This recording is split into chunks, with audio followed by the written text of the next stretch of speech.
Jeff Bruno. I'm a photojournalist. I strive to evangelize using digital means, photography, words. My vocation is to present the beauty and the mission of the church.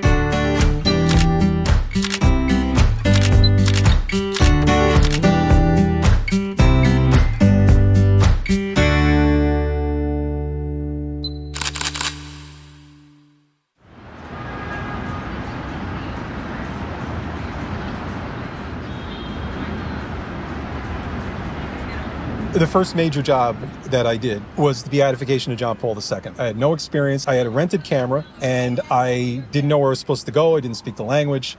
And when I arrived, there was absolutely nobody in the entire of St. Peter's Square. And the first to arrive were the cops, and they started setting up some barricades, and there were two that were standing. Anyway, it's getting close to 8 o'clock. I'm looking to where I'm supposed to go, and I had no idea. And I looked off into the distance, and near the arch that's on the left side of St. Peter's, I saw a bunch of photographers kind of congregating. And as I started getting close, I realized that there was a fight between one of the police officers and a couple of the photographers. And there was this woman, some type of police or official person. She comes right up to me. She looks at my credential and she jams into my chest and she says, "No." And I'm like, okay. And I started to back away. And then this distinguished gentleman, he was the person who was in charge of everything. And he comes up to me and he looks at my credential. He picks it up off my chest and he looks at the name. And I don't know what came over me, but I just said, "Please."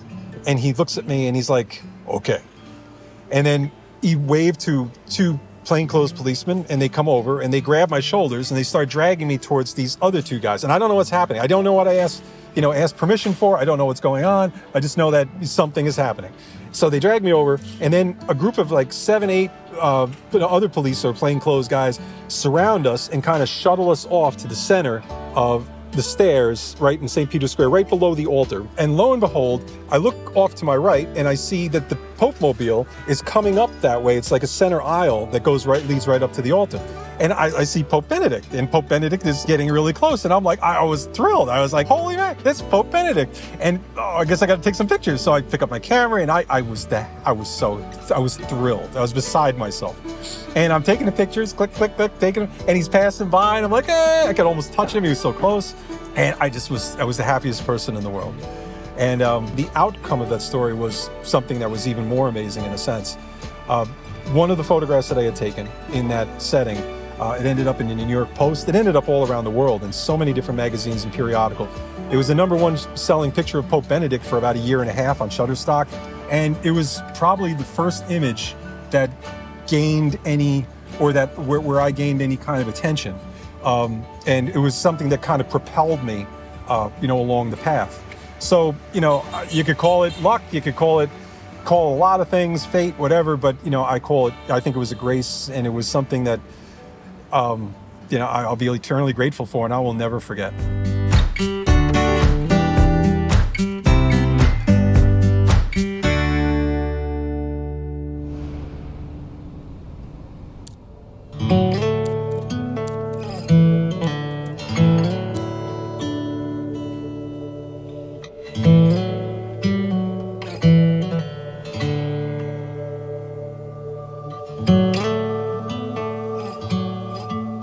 One of the attractive things about the faith and about the church is that it is beauty incarnate, really. And it's a great privilege for me to be able to be on this particular journey, to be able to do this. And I pray every day to be guided by the Holy Spirit, to be able to capture whatever it might be it beauty within it all, because it all flows from the Creator, the author of beauty, the author of life. When I was young, probably 8, 9 years old, I knew exactly what I wanted to do when I grew up. I wanted to be a musician. I wanted to own a boat. And I wanted to have a big family. My mother was a pianist and a choir director and whatnot, so I got sent off to conservatories to study classical music. And when I got out of high school, I did a very, very brief stint in college. Didn't work out. And I ended up moving into the heavy metal community of New York City. It checked all the boxes for the things I wanted to do. I played, I engineered, I programmed, I did a lot of different things. And I ended up touring a couple of European tours. I didn't have the faith that I'm blessed to have today, and I made a lot of mistakes. I think that it was necessary for me to go through all that because it ended up leading me to where I am. The point is, with this willful determination and this understanding of who or what I wanted to be, I was blinded. As I would walk through this one achievement after the next achievement, I would see things that I would know were wrong, but I just kind of pushed them aside, thinking to myself, but it's going to be great when I get to that point. It's going to be amazing. And then when I got to that point where I thought that I would be happy and successful and all that type of thing, I was miserable. I was empty. I felt alone. Everything that I had hoped and dreamed for all of my life turned out to be nothing. It was nothing. I left the music industry and I went on about a 4 or 5 year pursuit of trying to find meaning. And I tried lots of different things. And I had asked my wife, where do you want to live? And she said, by the shore. And we moved down to the shore. After about 2 years, it became very clear to me that I didn't like living outside of the city bounds, and I liked the pace of the city. We were planning on moving back. We ended up buying a house that was 2 blocks from a church. Probably the single best decision I ever made in my life. It was the ugliest house on the block. I didn't want to buy it, but we ended up with it, and it was the grace of God. Probably about 6 months after we had moved there, somebody had told me, oh, why don't you go to church? And I was like, why not? So I started going. I went to daily mass, and I would do, I guess, what you would call a prayer. I was like, well, God, if you're there, you know I don't love you, but if you are there, I really would like to know. And I kept on going, and then one day,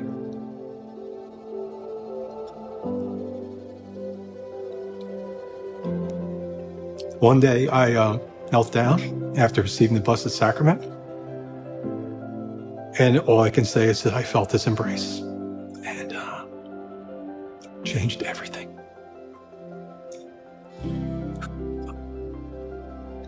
And with this newfound understanding or appreciation or faith or whatever you want to call it, I left the church that day and I went home.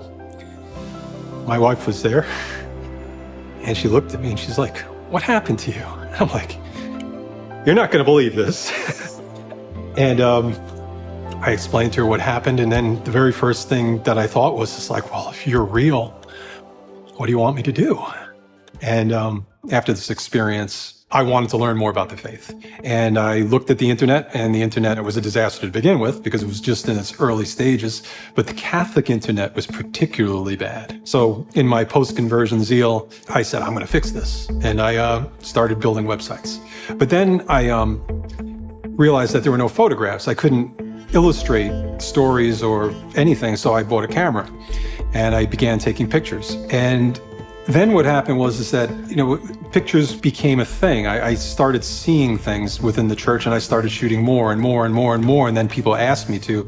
And then the local diocesan newspaper took a chance on me. It was to cover a mass, and I had a little small, little point and shoot camera, and I had showed up at the church, and the people looked at me and they were like, oh, we thought they were going to send a real photographer. And I felt a little embarrassed, but at the same time, it was my first assignment. I didn't really know what I was doing, but I got through it. And that's how it began. And then from there, I shot mass after mass. I got a different camera and kept on going.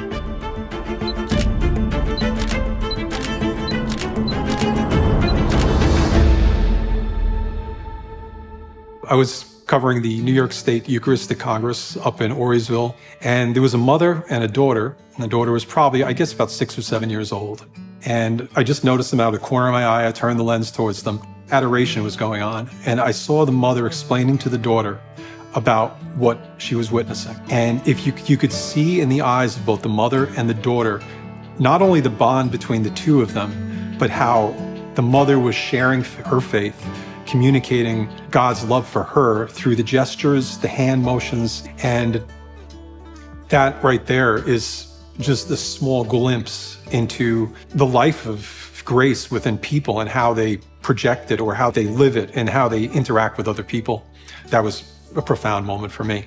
Images like that, they communicate by virtue of what they are. Well, in seeing the images of that girl and the mother, I think that one of the things you take away from it's beauty, okay? It's right off the bat, because the love of a mother for a daughter, the love of the daughter for the mother, and the love of Christ for the mother, and the way the mother is trying to communicate the love of Christ to the daughter. And it's just this moment that happened. And And again, it's in several frames, so you see it progress. The story is told within that. Anybody who sees that, first off, is struck by the beauty of it. And then second off, would be encouraged, be filled with hope, because faith is continually passed down generation to generation from parents to children. Hope that that faith that they have, that they possess in their heart, that they've been graced and gifted with, can be passed on. And to see that it's witness, it's living by example. And I would hope that that would be what somebody viewing those pictures might take away from that. When you photograph the Catholic Church, having an understanding, a real deep, a soul deep understanding of what happens changes in a very intangible way how the image comes across. When you see somebody receive the Blessed Sacrament and return to their pew, they kneel down. One person who doesn't have the same knowledge would see a person with their hands folded and their eyes closed. Whereas a Catholic photographer, you see a person who's in intimate union with Christ at that moment. It's amazing. You're seeing the divine touch humanity, in that moment. And then I had heard about the Beatification of John Paul II, and I got really excited. And I'd never traveled to Rome before. I've never shot in a professional environment with professional photographers, and I wanted to go. But you need a sponsoring organization to get credentials for these things. So I emailed everybody in the Catholic media world, and one agency got back to me. The only agency that didn't use pictures. They were a telex-based service. They would telex out Vatican news globally. And the editor got back to me and she was like, "It's really nice of you to offer, but we don't use pictures." And of course, then what I had done is I had gone crazy and I tried to explain why they should use pictures. And at the end of the day, they said, "Okay, you can go. We'll sponsor you for credentials, but you have to pay your own way." And I said, "Fine, I'll go." That was my first papal event. It was my first major event. It was the first time I got to see real photographers working in a real environment, and it was incredible. That led to me being able to cover Pope Benedict when he visited Mexico. And then I was able to go out and cover the canonization of John Paul II, John the 23rd, and et cetera, et cetera. I grew in understanding and ability and skill and experience, and also built new relationships with people because the images would start to get out to different places. I'd covered the event and I got injured. I tore a muscle in my back and I lost the feeling in my right arm and all kinds of terrible things. I healed up from it, but in thinking it through or discerning further, I felt that that wasn't necessarily what I was being called to do. There were stories of faith that exist on a very, very fundamental level within parishes and communities. It's the person that works for 25 years for St. Vincent de Paul Society, who has that type of faith, that type of perseverance. Those are the stories that nobody hears, that nobody sees. But those are the stories of faith that I think have the most impact that people should see, that should be told. And so I went off into that more basic direction of covering local stories. And that kind of led me all the way up to where I am today and what I do. And it's just really just showing the inner life of the church as best as I can, the beauty of the actions and the encounters and the experiences that people have. Those stories do, I think, impact your everyday Catholic from the standpoint that they can see themselves in the actions. And I think that that's a beautiful thing, to be able to look at something that somebody else does and say, that could be me, or how can I be like that? And be able to see that relatability.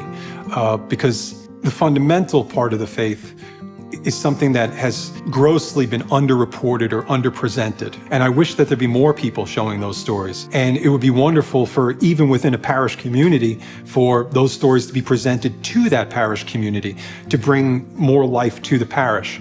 And I think that if that happened on a larger scale, you experience the real church. We all know what the headlines say about the Catholic Church this day and age. That's because they don't see the millions and millions of stories and millions of people living out their faith every day. They don't see that part. They only hear the part about the scandal or this thing or that thing, about the crises within the church, but they don't see that everyday life. And that is so important for people to see, because not only does it bring hope, but it shows the reality of the faith still living and growing and prospering on the ground. I'm frequently contacted by people that are interested in doing the type of work that I do, or how to get started in it. And the first type of fear they're looking to overcome is the fear of just taking photographs of people in a mass or a liturgical setting. The first thing is that you have to know your intent when you go to photograph a mass. If you're there to take what's going on within the liturgy, within the Mass, within that building, within that church, to present it to the world for the purpose of showing the life of the Catholic Church, the faith, the beauty of it, understand that you're there for a purpose. The life of the church needs to be seen outside of the church by the people who don't go to the church. I don't know how many Masses I've shot. At the end of the Mass, those same people who looked all reverent and I was kind of afraid of would approach me after Mass and say, "Hope you got some good pictures." So I would encourage people, first off, don't be blocked by that fear. Know your intent, why you're doing it, and then just go and do it. Now, one caveat is that with small children, I would look for an acknowledgement from a parent. Give a little nod to the parent. Parent gives a little nod back. It happens all the time. You're free to take the picture. It's very simple. And the ubiquitous, what type of equipment do you use? And I'm a Nikon photographer, and I use a 17 to 35 2.8, which is my primary lens, 70 to 200 2.8, and a 400 2.8. The real key is like in approaching in liturgical settings and whatnot, it's the wide and the tight. The tight shots, those are intimate moments. They're personal. Now, there's two ways to be personal. With a long lens, by zooming in very closely to something that's going on, or what I consider more intimate, also a little more scary, is to use a wide lens and get really close to something. But those photographs, they communicate something that a long lens can't get. Maybe it's because you're right next to what it is that's happening and something comes through, very small intangibles come through that you can't pick up with a longer lens. And the third thing is how do you get started? The first thing to do, work within your own parish. Every parish has beautiful stories of faith within it. And with social media this day and age, you can present that faith within the parish for the parish community and then for the community at large. I think one of the things that people mistake when they say about getting started, if you want to start, you have to start. You have to go, you have to shoot, you have to write, and you will figure it out as you go. The media world has become increasingly decentralized, where any person can become a citizen journalist, essentially, and survive. You can write on Facebook, you could write a small article on there, or on LinkedIn, or on Instagram, and you can tell stories through these different means. And all this, everything that I've said to this point, it all has to be rooted in Christ. If you do this, if you're communicating the faith, your prayer life is the single most important aspect of what you do. Because if you don't have that right, you're never going to do the other parts right. You might be a good technician, you might be very skilled at certain things, but you're introducing people to a person. And in order to do that, you need to have that relationship with that person, and that person is Jesus Christ. So when you have that relationship, you're going to be much better at introducing that person to someone else as if you didn't. So be it introducing through words, through prayer, through images, whatever it is, have that part down first. Daily Mass, pray frequently, the Rosary, adoration if possible. We are blessed to be able to have that privilege here, to be able to go to Mass and to be able to attend and to be able to participate. Take advantage of that and that relationship that you have, and let your work flow from there. One of the things that has been interesting is the joy that I experience in the work that I do. And I never set out to do this work. It was never on my radar for the first 35 years of my life. But when you surrender your will to God, it's been said that His plan is better than ours. Well, I'm living proof. My plan was very self-centered, egocentric. It was what I wanted to do. But God, in His infinite mercy, had better plans for me than that. And because of my conversion, my reversion to the faith, I've been able to walk that path. And there's no greater joy, there's no greater fulfillment, there's no greater path to choose than what His will is for us. Now, the thing is that very often I think we're afraid. In surrendering my life to God, well, what's He going to want from me? Maybe He's going to make me do something terrible. Maybe I'm going to have to suffer. Maybe I'm going to have to do this or that. I don't know where that comes from, but it's real. We all, anybody who's, been faced with that fork in the road, so to speak, where you're like God's will or your will, or the decision that you're going to turn everything over to Him. It's a scary thing. I've been discerning this vocation ever since the very beginning when I came into it. And when I say discerning, I mean, I'm just praying for God's will to be done. I've been praying that prayer to varying degrees over the past 19 years. And there have been times when those were just words coming out of my mouth and they were empty. But then the time when I think I meant it most was when I had my initial conversion. And then something that happened in January of 2023. I had hit a wall in life, and I knew that there was nothing that I could do to remedy the situation. And after all I had been through over the past 19 years and all the surrender thing that I've been doing, I realized that at this point, I really had to surrender. I wanted to just give it all to him because I couldn't deal with the situation. It was out of my control, it was out of my hands. And I said, God, whatever you want, whatever your will is, whatever it is, take it all. Please do it with it as you will. I put everything in your hands, my family, my life, everything. That turned out to be a pivotal moment. At that moment, my life changed yet again. Just when you thought that you had learned it all and figured it all out, hard left. And since that happened, my surrender has been more real than it ever has been. And it's been beautiful. This is what happens when you surrender to Christ. Your life gets better. Crazy thing, right? Who knew? Conversion and discernment, surrender, it's never a one-time deal. It's something that has to be done in perpetuity, daily, hourly, every minute. It's normal, I think, that for us to feel like we're doing okay and then we fall. Then you feel awful about things, and especially if you get affirmations from people about how good you are and all this type of thing and how wonderful, you know. The reality is that the holiest of people can trip and fall and slide and be in a life of sin in an instant. So it is a perpetual discernment, a perpetual surrender. It's a relationship, and it's like any relationship in life, and it needs to be maintained. When we accept His grace, we can deepen in that relationship.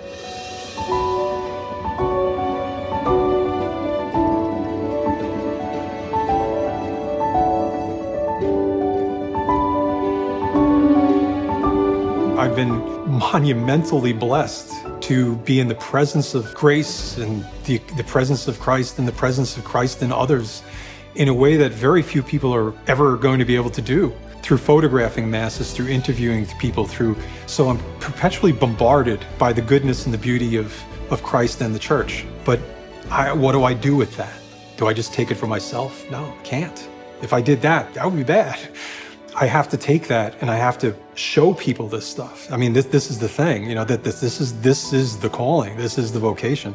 And the prayer ultimately is that the work that I do in some way, however big or small, impacts the lives of those that view the work, that they can grow in their relationship with Christ.